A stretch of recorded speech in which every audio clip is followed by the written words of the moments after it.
because at that point, quantum mechanics is not that old in the 20th century. So might have been a little uncomfy for these people, and they had to kind of do some work about it, right?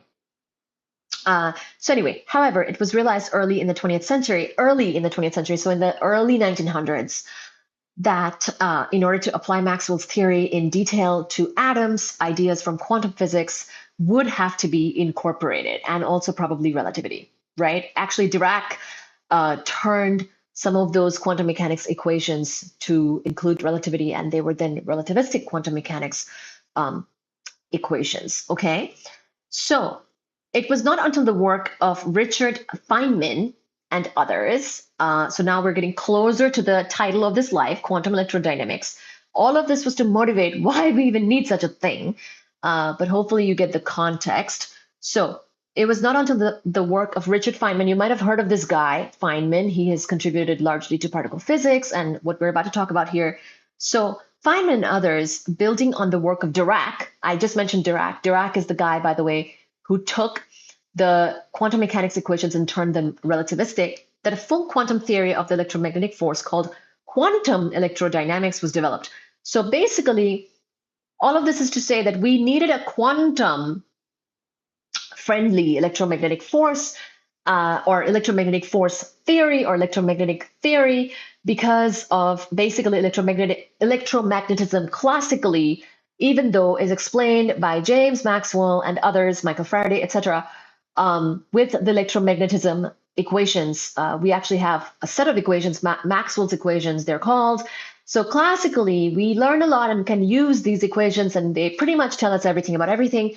But if you were really, truly interested in understanding things at a subatomic length scale level, then the classical equations are not enough, and you might want to incorporate quantum mechanics into these things.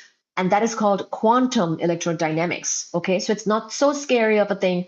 This live is not that scary or not that bad. It's just quantum mechanics in electromagnetism. Okay, so no need to worry. Let me share the live one more time, actually. I'll take a little breather, 1 or 2 minutes, and then I'll get back to it. So quantum electrodynamics, if you're looking at this live title and being like, what is that? And do I want this? It's very important to understand, why it's even a thing, the context of it. And it's not that bad. It's just electromagnetism, but also incorporating quantum, okay? And it makes sense because electromagnetism, electric currents, what is that? Electrons. Electron is what? Small. So small stuff needs what? Quantum mechanics, because quantum mechanics is the physics of writing things down for small stuff. Specifically, it is the physics or the mechanics, sometimes it's called quantum mechanics, because it's the laws of motion, if you will, equations of motion, equations of states, or wave equation. These are sort of the things that we say sometimes. But all we want to know is, where is this little thing at?